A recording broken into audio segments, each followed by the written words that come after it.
special treat. We're about to meet a mom whose devotion, let's just say, reaches beyond the stratosphere. Katie Coleman is a NASA astronaut and a mother of two, and she joins us now from the International Space Station. Hello, Katie. Hello. This is so cool. Astronaut and a mother of two, and she joins us now from the International Space Station. Hello, Katie. Hello. This is so cool, isn't it? Hey, Katie, I want welcome to ask aboard you a the space question. station. This is Leah.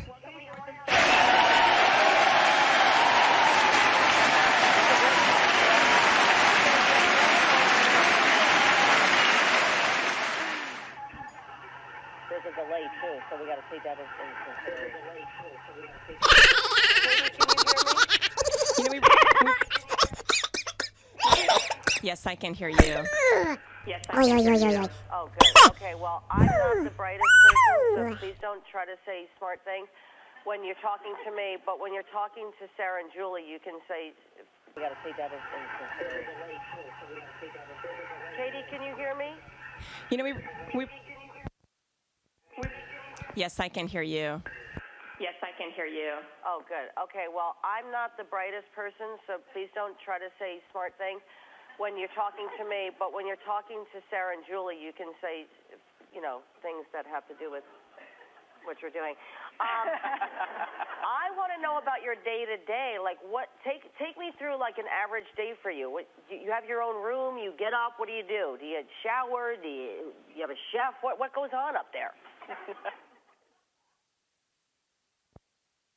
You know, we get up in the morning, brush our teeth, eat breakfast, just like everybody else, except that everything we do, we're weightless, and all the things we're doing it with are weightless as well. So you start off with that teeth brushing thing, and I have to say, you know, spitting, that's going to be a problem. So we swallow our toothpaste, and the day goes weightless from there.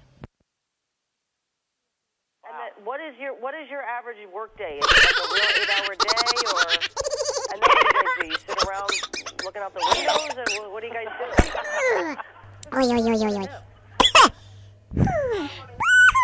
You know, seriously, we live to look out the windows because it is simply amazing to listen, and all the things we're doing it with are weightless as well. So you start off with that teeth brushing thing, and I have to say, you know, spitting, that's going to be a problem. So we swallow our toothpaste, and the day goes weightless from there. What is your average work day? Is it like a real 8-hour day, or? And then what do you guys do? You sit around looking out the windows, or what do you guys do? This is what I want to know. You know, seriously, we live to look out the windows because it is simply amazing to look out. And, you know, every day is different looking down at the Earth. It depends on the weather. It depends on the lighting. I'm learning geography hand over foot. And so we live to look out the window. But I will say that most of our work is inside, you know, here in the space station. I'm in the Japanese part of the space station. It's the module that they built for experiments. We have a European module. We have a Russian section, a United States section. The Canadians built the arm. It's a big, big international venture. And every day, actually the day begins the night before because I look at the schedule, see what I'm going to do, and I study up and just try to understand what experiments I'm going to do. And I can actually show you one of them. One of them's coming right at me right now.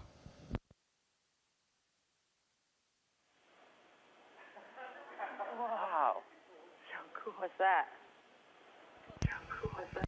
So before I show you this, let me just show you something else. Oops. It's going to come back to me, okay? I want to show you why we do these experiments, and that is because this is a bag of water, okay? And I'm squeezing. Let's see.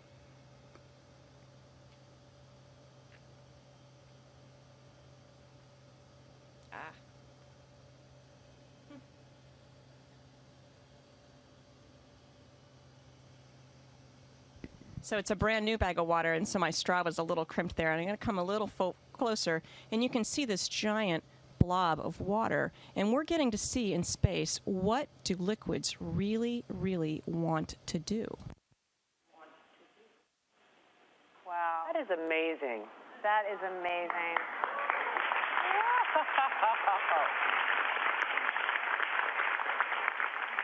So I'm curious, because I know you have kids at home, how do you stay close to your kids? Oh, wow.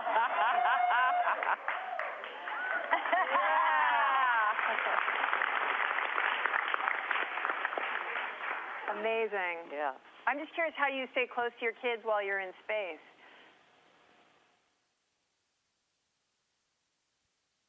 Well, one of the ways that we stay close is I try to keep him really interested in what I'm doing, and I'm shaking up our fluids experiment so you can kind of see, what a real experiment looks like, and not just playing with our water drops, but understanding how fluids behave in space. Well, it has to do with everything we do at home.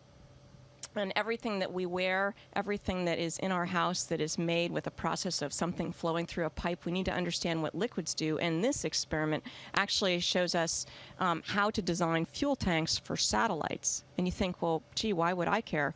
Everybody uses a cell phone, electronic devices, communication, military defense, you name it. And it all comes from things like this.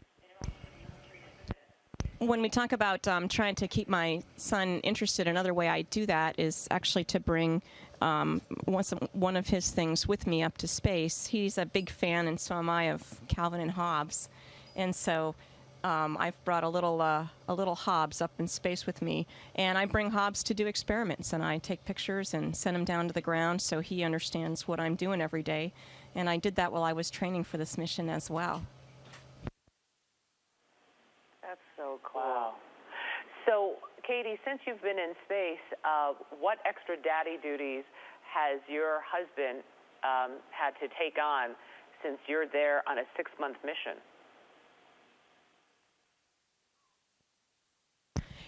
Well, I think a lot, and I really thank him for doing all of that. And, I would have to say it's hard for me to let some of that go. Everything's not going to be done maybe the way that you would do it. And yet I know my son is in great hands. He's just a super, super dad. I think it's hard for any parent to be a parent alone. I know that because my husband and I both commute, we have a commuting marriage, we're both single parents in a certain way. And so I think it's really hard for him just because there's nobody else to help, really.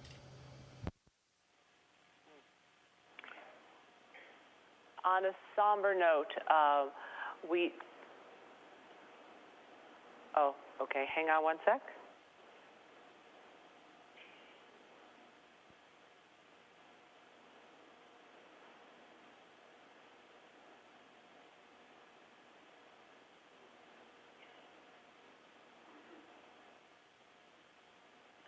Okay.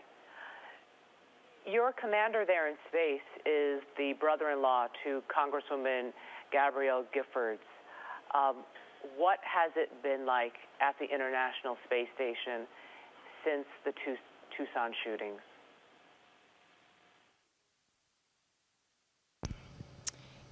It's hard to be far away when things are happening down on Earth, and I can't speak for Scott, but I think something like the tragedy in Tucson, at least for me, it makes me think how precious all my relationships are, and it just made me want to call everybody that I love and just make sure that they knew that I cared about them. And up here, I think that we have a serious job to do, and we're intent on doing our jobs, and we try not to let things get in the way. And at the same time, there's a value in just thinking about what's going on and trying to come to terms with it. Yeah, I'm curious. Does it get lonely in space? Well, I was very excited about this interview just because I won't necessarily say it's lonely up here, but there are not a lot of other women. And so actually the thought of sort of having coffee with you guys was really appealing to me. In fact, I brought mine. I'm serious. There's something nice about girlfriends. I love that. There's something nice about sitting around with your girlfriends and saying hello. Yeah. Love that. I'm I'm curious how you also prepared to leave for 6 months. That's such a long trip. Well, I did my best. I know I've left a lot of holes. I'm still writing back and forth with my husband and making sure he understands how to get my W-2 and all those kinds of, administrative things. My son had known for a couple years that I'd be going to the space station, and I tried to make it really clear when it would happen. It took several years to train. I traveled to Japan, to Europe, to Russia, and around the U.S., training for really almost 3 years to get ready for the mission, and that's actually worse in a way than being up here.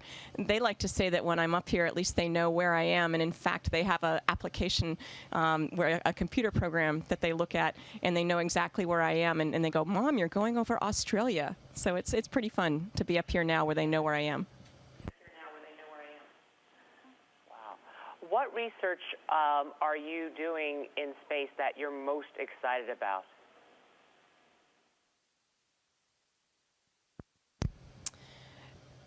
On a day-to-day basis, I love to do the things that I actually get to touch and move, like the experiment that you saw with the bubbles just now. But some of them aren't as tangible. We're doing some research in osteoporosis, which I think is fascinating and valuable. Basically, I'm an experiment, and because we lose bone mass up here, because we don't walk around on our legs, we lose bone at about 10 times the rate of a 70-year-old osteoporotic woman. And so, because I don't have some of the potential complications that somebody who's 70 might, I'm sort of a clean medical specimen to do some experiments. And so I'm taking some of those drugs, and we're looking at how my bone mass is changing. And we looked at it before I left, while I'm up here, and also when I get home. And it'll help us understand a lot about how osteoporosis, the mechanism of osteoporosis, which certainly affects millions of people down on the Earth. Do the health implications of that scare you? I won't say they scare me, but I'll tell you that I take them very, very seriously, in that we exercise, about almost 2 hours a day, which I'll say I'm not disciplined enough to do down on the Earth. But I do it up here because the implications of not exercising are really having a tremendous amount of bone loss. And I have a 10-year-old, and I figure I still have a lot of running around to do when I get home. Katie, I wanted to ask you, other than your family, your son, as a woman, what do you miss the most?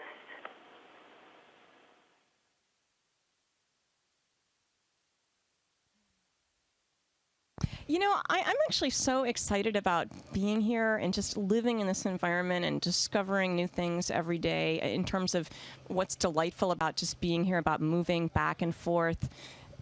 It's just really such a neat place. I don't actually miss anything yet. I certainly miss my family quite a bit, but at the same time, it's not as if I wish to be there. I'm really happy to be here.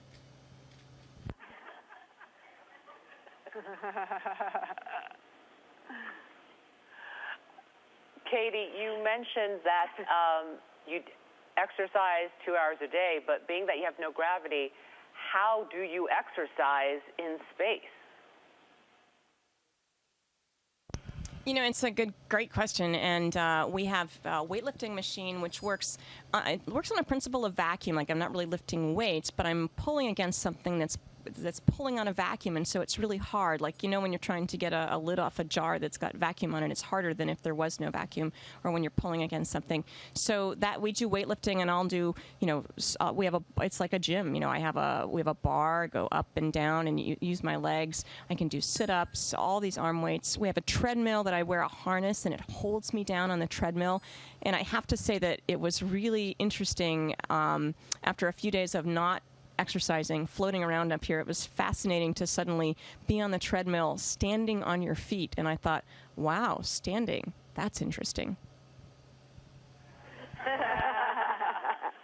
What's the first thing? Wow, standing, that's interesting. What's the first thing you want to do when you eventually do get home back to your family?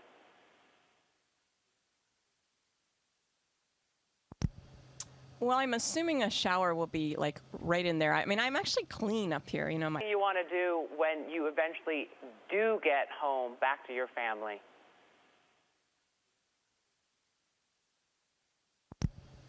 Well, I'm assuming a shower will be like right in there. I mean, I'm actually clean up here. You know, my hair is clean, and we take sponge baths literally, and so you're clean. But there's just nothing about like being actually in a shower.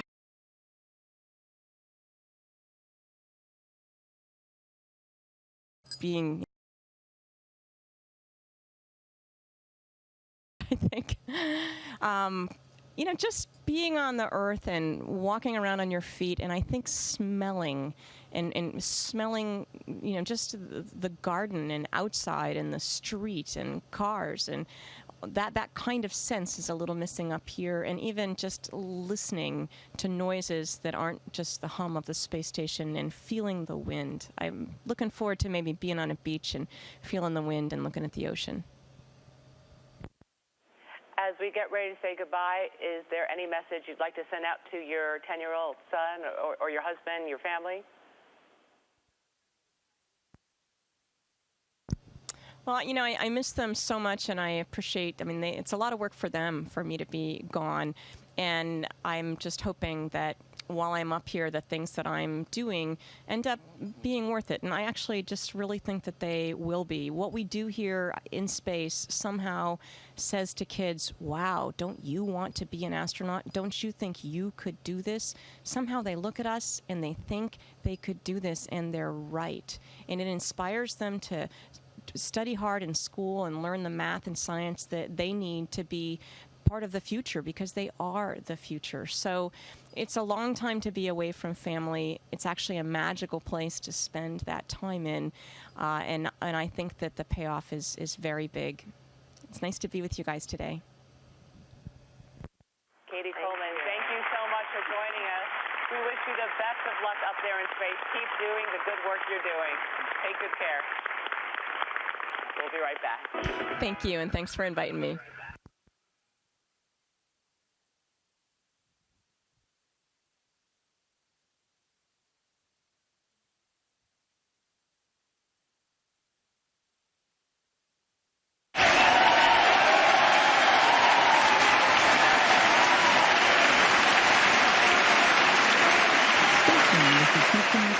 Thank you. That concludes the event.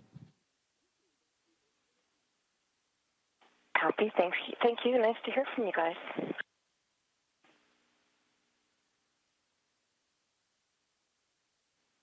Thank you. The talk station, we are now resuming operational audio communications.